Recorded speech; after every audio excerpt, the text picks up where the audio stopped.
Father, who art in heaven, hallowed be thy name. Thy kingdom come, thy will be done on earth as it is in heaven.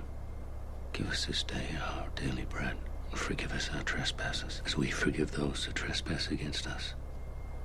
Lead us not into temptation, but deliver us from evil.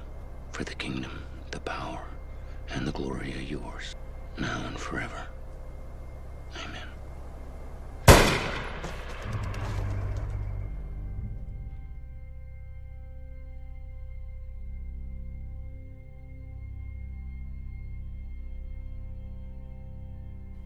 There is a binding relationship between man and the law that governs him.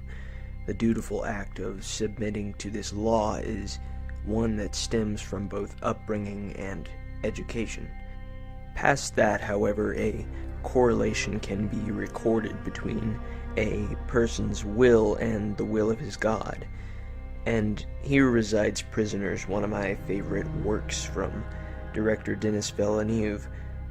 Everything from the lighting to the sound design and score served to elevate this film as a classic in the hall of timeless thrillers.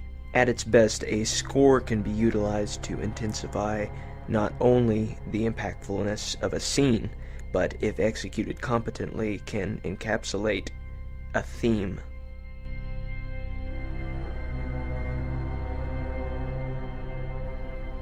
In the case of Prisoners, Jóhann Jóhannsson's music wraps itself around the core of the story, swelling and refraining with every unsolved mystery, finally imbuing sadness, regret, and, at times, loss. Underlying the loss of the two girls is Keller Dover's loss of faith, the origin of which is uncertain.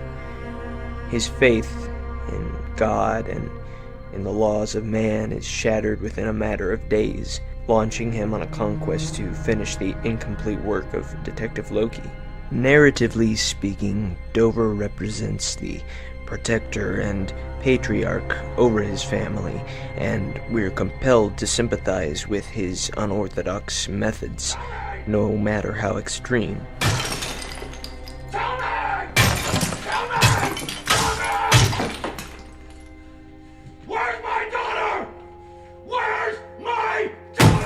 This pursuit as an officer is highlighted carefully as he wanders inside the confines of his own oath.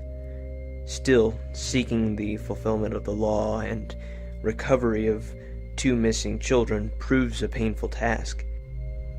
The thing that drives him finally to the perpetrator is what ultimately drives Dover, and when we learn the insidious nature of their war waged against people, a solemn exchange is felt. The instrument that guided him was the same that buried him. Man's own stubborn will can sometimes overwhelm the discipline of the faith which shields him. Thus, the quiet, patient unraveling of that faith is told as the broken man is traded for the innocent. In a way, we're all prisoners, held against our will by our own world. Plans for escape are being broadcast if only we were dedicated enough to listen.